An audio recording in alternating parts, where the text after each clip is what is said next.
We see an opportunity to do what's right, to change business as usual to become business as it should be, where people don't just live and work, they thrive. To do that, Colliers is committing to elevate the way we do business, to elevate the built environment. We will minimize environmental impacts in our own operations and through the services we provide our clients. We will increase diversity and inclusion in Colliers and across our procurement practices to create an atmosphere welcoming of diverse ideas and perspectives. We will promote health and well-being in our operations and through our client services to help improve lives. Together, we will elevate the built environment and build better for our collective future. For ourselves, for our clients, for our communities, for the world.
Brian, kamusta? I am now a member of the Cebu Chamber of Commerce. I joined last year.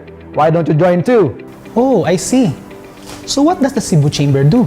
The Cebu Chamber of Commerce and Industry serves as the voice of the Cebu business community. It focuses on initiating and seeing through the programs to ease and lower the cost of doing business in Cebu. Whatever stumbling block there may be, the Cebu Chamber is there to support business growth and resiliency in the community. Well, that's for the community. What's in it for me, a small business? Well, one of the services which the Chamber offers is the continued knowledge and skill upgrading for business owners and employees through trainings and seminars. It also helps small business like mine to be more efficient and productive through mentoring. Last year, we had a training in partnership with P&A Grant Thornton, which provided the tools and shared best practices to achieve digital transformations and business. I'm very happy and proud to be a member of the Cebu Chamber of Commerce for 25 years. And I would like to advise everyone that the Chamber is really a big help in strengthening business linkages and supply all the data that are necessary about the vibrant business economy of Cebu. The linkages of a supply chain that your company can be inserted, and it can surely help the strengthening of your vital financial basic fundamentals. Cebu Chamber holds its flagship project, the Cebu Business Month or CBM, aimed at inspiring, promoting, and growing Cebu business, making it more vibrant and dynamic. We, the members, look forward to it every time. CBM highlights 4 major thrusts: ICT BPM, tourism, entrepreneurship, and creative. I'm so happy to have been part of it for several years now. Those are among the few things the Cebu Chamber offers to its members. Expect more things to come.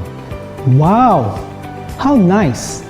So they will mentor me, they will voice my concerns to agencies, they will help me look for potential business partners, and on top of that, I can widen my network to the Chamber membership. Nindot kay sabay. But tell me, how do I join? For membership inquiries, you may call the Chamber office at telephone number 232-1422 or cell number 0917-490-0646 and look for Miss Joy who will joyfully assist you.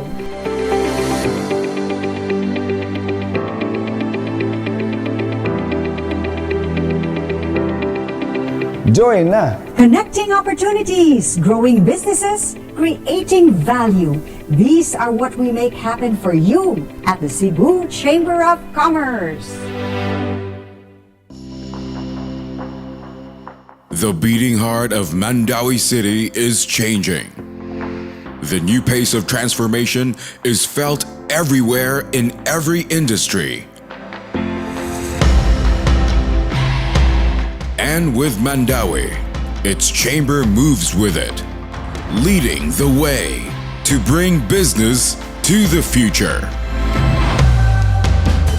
The Mandaue Chamber of Commerce and Industry was founded in 1965 with a vision of catapulting local businesses to new heights and bridging people and industries to create a stronger, more vibrant economy.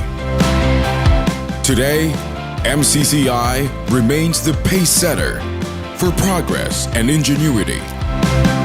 It is a multi-awarded chamber and has been recognized by the Philippine Chamber of Commerce and Industry as the most outstanding chamber in the Visayas and in the Philippines for 2019. A leader in bringing innovation and awareness among the business community.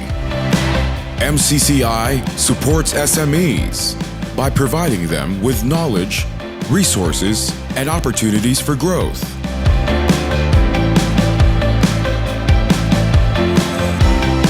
Fosters ingenuity by promoting local creativity and helping communities leverage their strengths. Boosts innovation by working with experts from different fields to bring technology-aided improvements to its member companies. By working with the youth to promote innovative learning opportunities and dynamic activities. Strengthens local businesses by working with relevant institutions to protect the interests of business and allowing it to thrive in today's competitive global economy. Builds networks by creating lasting and relevant connections among people, companies, organizations, and industries to amplify business relationships. Business today is global. You need a global, agile chamber that understands the needs of business and industry, brings the best innovation, strong networks, ingenuity, Filipino creativity, powerful local communities, and business agility to help you build the business of tomorrow. MCCI, growing your business, growing the global community. Maayong buntag sa inyong tanan, hinaot unta na maayo anyong kabutang ngayon. I welcome you all diri sa atong Colliers Cebu Property Briefing. Good morning everyone and welcome to Colliers' third quarter 2021 Cebu Property Market Briefing. This is our fourth and final briefing for Cebu for this year and we're glad that all of you took time to join us today. This webinar is presented in partnership with the Philippine Daily Inquirer through Inquirer Property, Business World, the British Chamber of Commerce of the Philippines, the Australia-New Zealand Chamber of Commerce Philippines, the Cebu Chamber of Commerce and Industry, and the Mandaue Chamber of Commerce and Industry. I am Maricris Sarino-Joson, Director and Head of Office Services, Landlord Representation, and your host and moderator for this webinar. We're very happy to see you again for this briefing. As you know, everything has been very promising since our last webinar in August, and it seems that we're off to a very exciting 2022. As we all know, Cebu Province and the Visayas commercial and business center, and so it's not surprising that there's a lot of developments are happening here. The most notable of which is the completion of the Cebu-Cordova Link Expressway, which will soon ease connectivity between Cebu City and Mactan Island. Then there's a Metro Cebu Expressway, a 73-kilometer arterial road that would improve Metro Cebu's seamless east-west and south-north urban intermodal transport. In our last briefing, we highlighted that Cebu office market is set for gradual recovery as we observe positive net take-up of office spaces for the first 2 quarters of 2021. Its condo market just became the country's second largest after Metro Manila. Today, we will revisit our data and our experts will offer their insight to help us make informed business decisions and make sound plans for 2022. So thank you, Joey. Once again, your presentations with Dom were very informative, comprehensive. I'm seeing a lot of questions from our viewers, so let me invite you both back on screen. And also joining us for today's Q&A are Ms. Karla Domingo, Colliers Associate Director for Advisory Services, and Mr. Richard Raymundo, Colliers Managing Director. Hi, Richard. Morning, Karla. Hi. Hello, Hi, everyone. Good Cebu. morning. Okay, Karla, first question is for you. With the scheduled opening of the Cebu-Cordova Link Expressway in 2022, are we seeing increased real estate activities in Cordova? Is it a good time to invest in a property there and why? Okay, so first for the activities, we haven't seen much launches in Cordova in the past few years.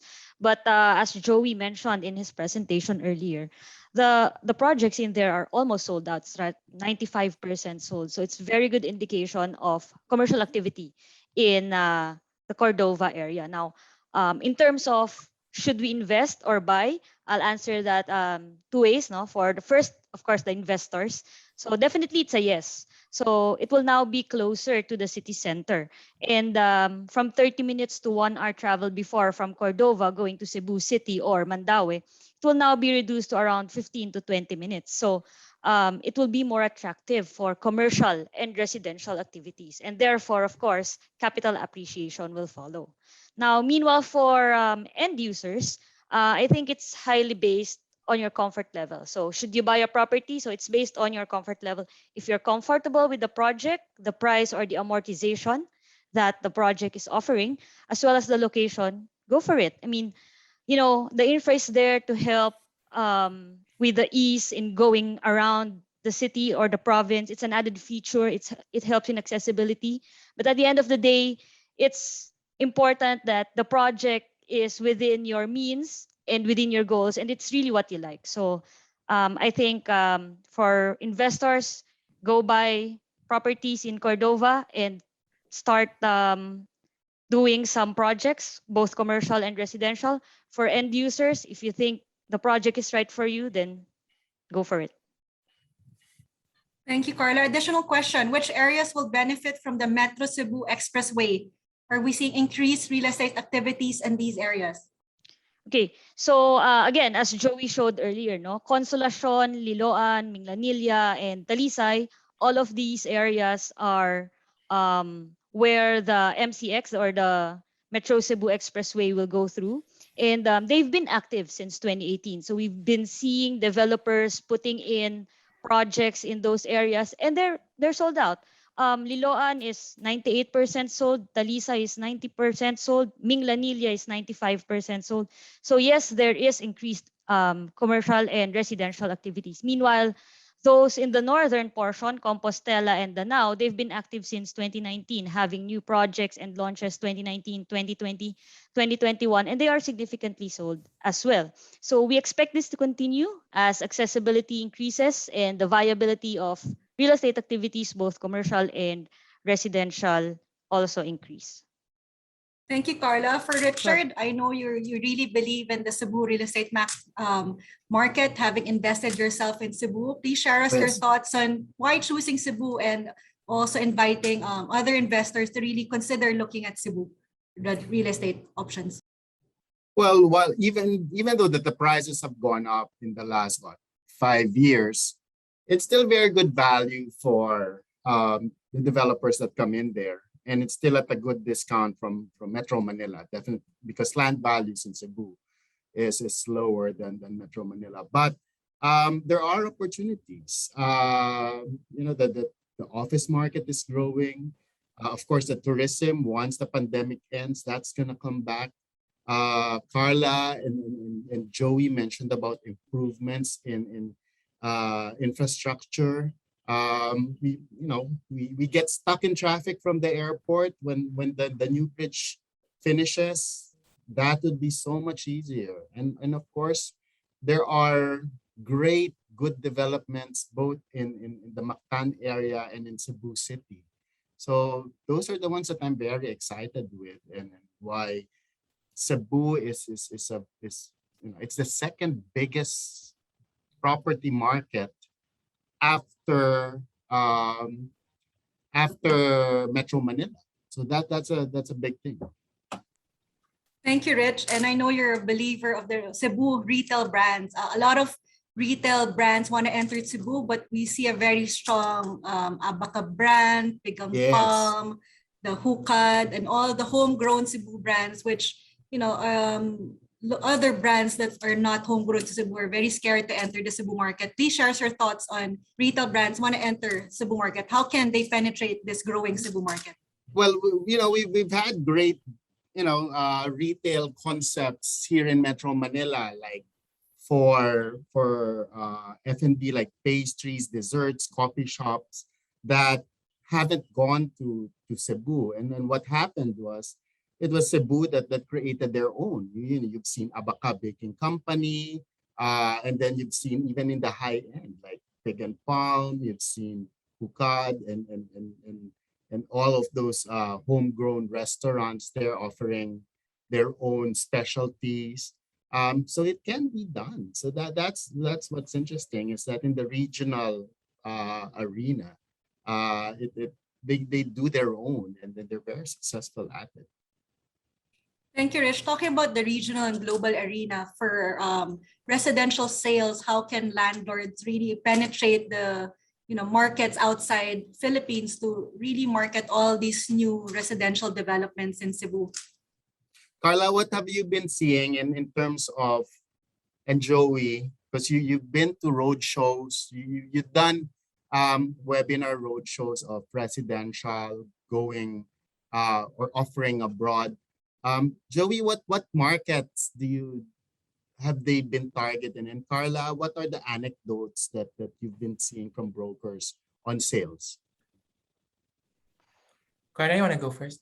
Okay, sige, sige. All right. So for the anecdotes that we heard from brokers, no, there are a lot of Japanese investors that are looking at Cebu as a retirement location, as well as, of course, the Koreans are still very much interested in locating or relocating in Cebu. There are condominium and hotel developments that are really targeted towards these specific nationalities.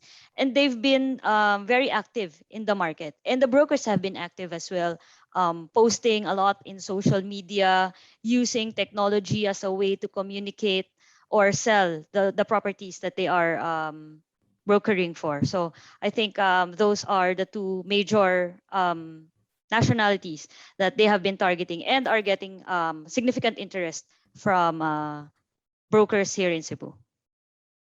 Yeah, well, I've conducted about 2 to 3 webinars for developers that are really targeting OFWs. So among the more attractive price segments are the affordable to mid-income, so 1.7 to 3.2 and 3.2 up to about 6 million. But for the lot-only projects, they're also aggressively marketing those to OFWs, especially from the Middle East. So that's what we have seen so far. But I think for local developers, well, not just local, not just the Cebu-based developers, but even for the national players, they've also been aggressive in targeting the locals. And I remember when I went to Cebu, November of 2019, some developers would tell me that they were getting a lot of queries from the call center agents in Cebu, from the BPO market. So no, it's really a mix of local and overseas or OFW demand that these developers have really been tapping for their residential projects. Yeah, Joey, an add-on question for May Pinero. From what countries invest the most in Cebu? I know we put Japanese there. What other countries are we looking at that invest the most in Cebu? Maricris really loves to put me on the spot. But as I mentioned earlier, and as Karla highlighted earlier, Japanese investors are, pre-pandemic. I'm not gonna mention this project, but based on anecdotal pieces of evidence that we have gathered from a couple of developers, they were able to attract young Japanese retirees. But again, based on what my contacts from the developers would tell me, those from the Middle East, but again, not just for example locals from the UAE, but they're also targeting the OFWs working in those areas. Much of the demand still is coming from the OFW. So talk about demand overseas, it's really coming from OFWs that are based in Dubai, in Qatar, some based, for example, in the United States, Canada, Australia. So these are the profiles of employees, OFWs that continue to and help drive the demand for residential projects in Cebu. Thank you, Joey. A question from Edward Solaya. Joey, are you seeing any investments in theme parks in the Cordova area or vacant seaside properties? I think Cebuanos are looking for theme parks as an option for leisure and entertainment. Karla, would you like to add the insights? Yeah, I think at the moment it's more really on the South Road properties than in Cordova. Although there are a lot of open spaces in Cordova that developers and the theme park operators would can look at and see if it's really viable for a theme park. Accessibility is there, but of course you have to check on physical characteristics of the location. Cordova, some parts of it are mangrove, so you have to check whether or not it's really viable for that kind of development. Yes, and talking about Karla, yeah. Yes, sir. I'd just like to add to what Karla said. I think our experience in Manila, Karla, remember when we do studies for theme parks and amusement parks here in Manila, is something that they have to think of is how big is the market? How big is the domestic market? Is it big enough?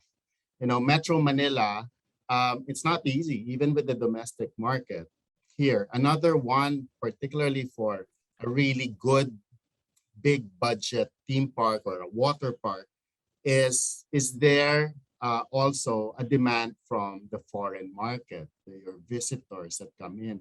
What's the age profile? You know, if the age profile of your visitors that come in are the older set, is that, can you attract that to go to a theme park? So those are the things that needs to be understood by someone looking into that market. Yes, Joey. I think in terms of viability and market size, I think what the developers of theme parks will probably consider and factor in moving forward is also the impact of the pandemic. And for example, in Metro Manila, is it still viable to build a theme park, and the density that they need to consider? How many guests will they be welcoming at one point, right? So, you know, I mean, the impact of the pandemic, of course, has redefined this business, and these factors should, social distancing, physical distancing, health and safety protocols should also be considered moving forward. Okay, let's go now to industrial parks.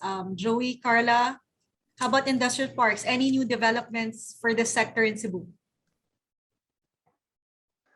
I think the industrial parks are really more outside of the three big locations, you know, outside of Cebu City, Mandaue, and Lapu-Lapu.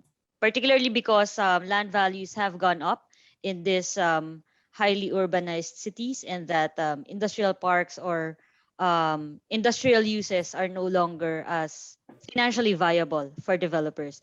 But with the increased capacity in the port, the development of the port, the increase in the airport, I think industrial parks is an interesting idea or an interesting industry for Cebu to really grow and develop, so that raw materials and supplies would be easier for the commercial activities in Cebu. Chris, I think you're on mute.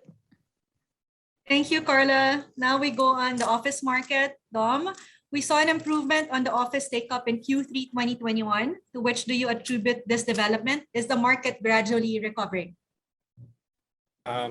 Yes, the straight answer is yes. We have seen signs of recovery already, and we have shown you a slide exhibiting the various tenants who signed up in the first 9 months of the year. So it's a mix of BPOs, local companies, government agencies. But moving forward, as I mentioned at the start of my presentation, we're excited about Cebu because of the three things, the many things like the labor, the infrastructure, the CREATE law, and the availability of higher quality office buildings, which will drive and change the landscape of Cebu. So before, it used to be just mostly call center operations in Cebu, satellite offices of foreign and multinational companies. But moving forward, the Cebu market is ready for shared service companies, new entrants, as well as HQ type of companies. As presented in the office sector earlier, a large portion of the vacant spaces in Cebu are PEZA registered. In relation to the CREATE law and the work from home regulations of PEZA, do PEZA registered spaces remain attractive to occupiers with this CREATE law? Dividing or separating the two questions, is PEZA still relevant or interesting for tenants? Definitely yes.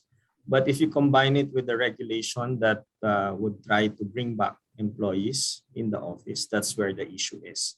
And that is causing many BPO, many PEZA registered business enterprises to reconsider their PEZA registration. And under the CREATE law, there's opportunity for them to avail of the same tax incentives under, say, the Board of Investment, which doesn't require operating within specific economic zone. So I think with the ongoing pandemic, this will not go away in the first quarter. It will be continuous. So I think that what PESA can do is to relax this requirement beyond the first quarter, so that the investors or the PESA registered business enterprises will continue doing business with PESA. But regardless, in totality, these are investors in the Philippines. So regardless whether they go through PESA or any other IPAs, these are investments that put in money in the country and generate employment for the Filipinos. In relation to create law, are we seeing more office locators choosing provincial markets, specifically Cebu, and why? Yes. So prior to the COVID-19 pandemic, so BPOs are concentrated in city centers. Of course, Metro Manila is a top location. You have Cebu and the other tier 1, tier 2 cities. But what happened during the pandemic is that many employees who work in these locations returned home already. So there's that challenge for BPO companies to bring back employees to the old office locations. So with Create, that opened up the opportunity to avail of the tax incentives regardless of PESA, that is driving the movement towards new locations, even if these locations don't have PESA registered office spaces. And I think that trend will continue moving forward. And in the presentation, we saw a slide on LEED certified buildings, sustainable office buildings options now in Cebu. Do you see more locators choosing sustainable buildings? Definitely, yes. So flight to quality is something that occupiers can do right now at much more favorable terms and conditions. They can lock in longer terms. And we showcase that slide simply because we are really confident that Cebu can attract more shared services companies, which look for this green certifications of buildings, which is part of their corporate social responsibility strategy. So agree with you, Dom. Yeah. Chris, can I add something? Well, it's interesting that Dom mentioned the demand for these LEED, green, sustainable office buildings from the point of view of a tenant. How about from the standpoint of a landlord? I mean, you represent a lot of landlords in Cebu, and what incentive do they see in building these healthy buildings? Yeah, Colliers very lucky to manage the nicest buildings in Cebu. Of course, Cebu Exchange, Faustina Tower. Going green is no longer aspirational, Joey. Requiring office spaces to be environmentally certified is necessary in the return to the workplace, ensuring offices are healthy, safe, sustainable, and productive. So definitely more opportunities to go green. Climate change is real, and it's really part of social corporate responsibility right now to choose green and sustainable. Thank you, Joey. Thank you. Dom.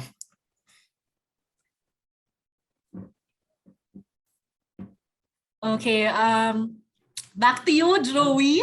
What is the market outlook on ready for occupancy projects on real estate developers located in Cebu? Okay, this is turning out to be a ping pong match, but I want to ask Karla first on her insights for the RFO market. Sure.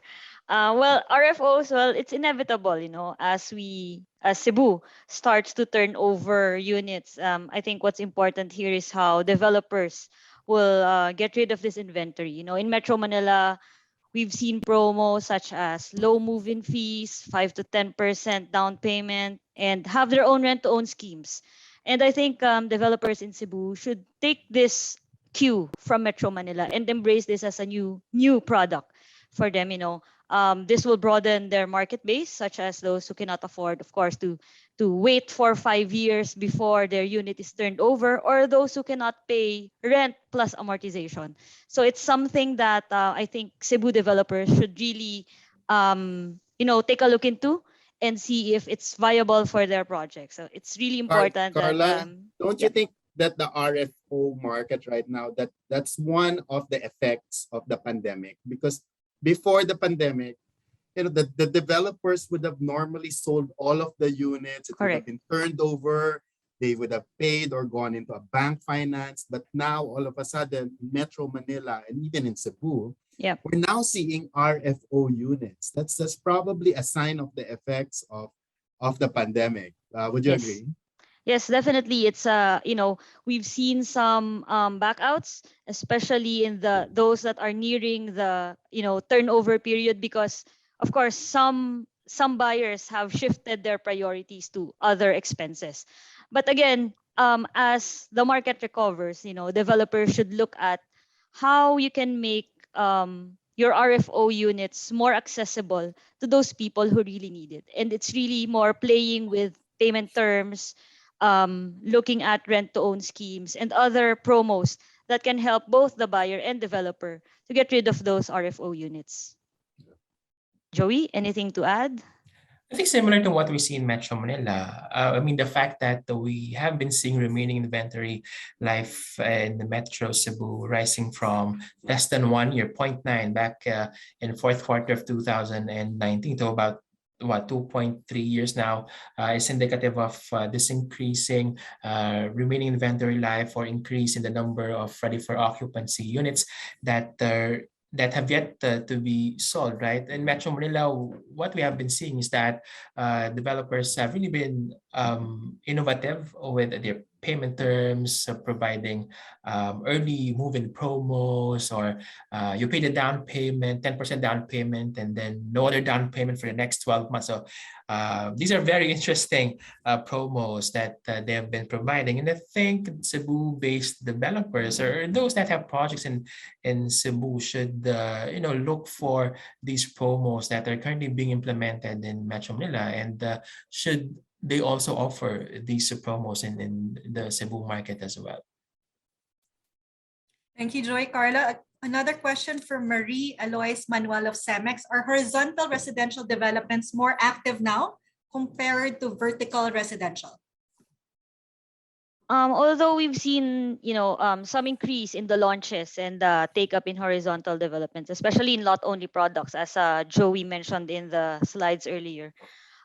This is still smaller than the condo market. It's because for horizontal developments, it's more really focused on end user, unlike condo markets that captures end user business and business investors, end users, and institutional investors. So it's really a bigger market for both Cebu and Metro Manila, and really business investors still prefer vertical developments, particularly because it's in more central locations. And we see leisure products to be more enticing to them than, house and lot that is away from the city, or lot-only projects that are outside also of the CBDs. Carla, another question from Ms. Manuel of CEMEX. Are developers still delaying project launches or project completions because of COVID or any other reasons? In terms of launches, although we've seen some in the past 2 years, 2020, 2021, it's still quite low compared to pre-pandemic figures. And I believe Cebu developers are still on a wait-and-see stance. It's like the province is in a chicken and egg dilemma. So which come first, launches, to drive demand, or is it high sales velocity? So I think developers should also take some calculated risk and launch projects, so that when the market is ready to absorb your inventory, you're there, you're the top of mind, you're the project that will be ready to absorb and capture the demand. Another question from Ryan of Mantiverse. In what ways does technology benefit the bounce back of Cebu real estate? Sige, I'll answer for residential. I think Chris and Dom, you'll be good to answer for the office now. But for residential, as I mentioned earlier, the brokers are using social media to really communicate the project to their buyers. And it's a good thing that developers also adapted the technology in terms of submitting documents online instead of going to the offices. Because of course, during the pandemic, you really can't go on site. You can't go to the offices, to process your bank loans, process your reservation fees.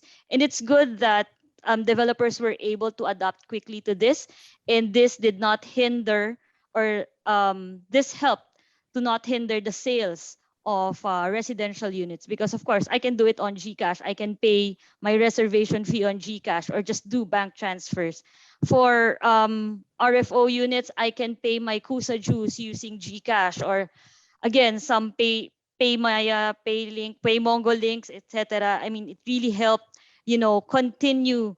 It really helped developers and buyers continue with their everyday transactions in terms of residential. Dom, for offices, Maricris?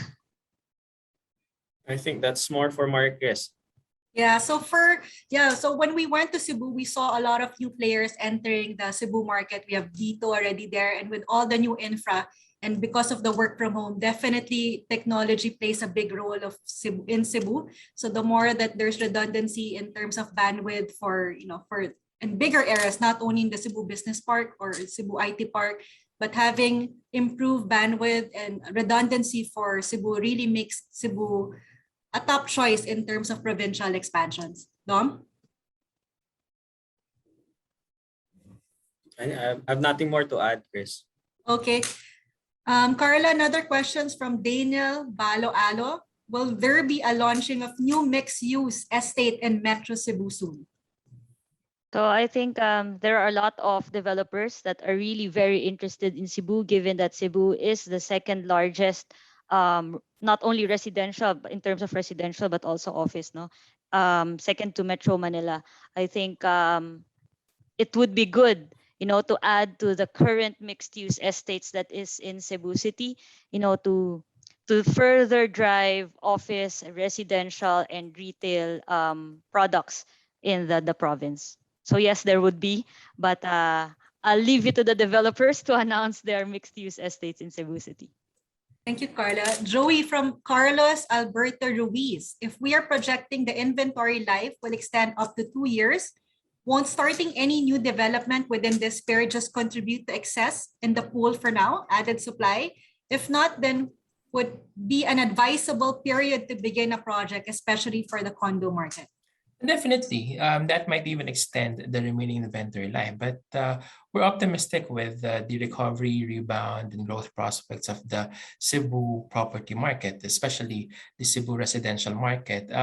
What we have been telling developers, whether it's Metro Manila or Cebu, is to start lining up projects to capture demand once the investors are again willing to buy, to acquire condominium units, or to invest in a house and lot or lot only project. Because as we always say, if you launch projects when the market has recovered already, you're late in the game already. And so you really have to be proactive and look at several indicators that project the recovery in the market. And I think that's what developers need to do, start lining up projects and again, a more aggressive and strategic land banking efforts. Joey from just Carmela to add Marquez. to that, Chris, Okay. I just like that. I totally agree with what Joey said is you need to plan now. And what Joey said is if you start launching or even planning when the demand starts to go up, we're late in the game. Because take into consideration that inventory life calculation is based on the demand in the last 12 months. And last 12 months, it's been pretty slow. Once we get into a recovery and things rapidly improve, then that inventory life calculation starts to go down. And as Joey said, if you just start planning when that starts to go up, you're late in the game.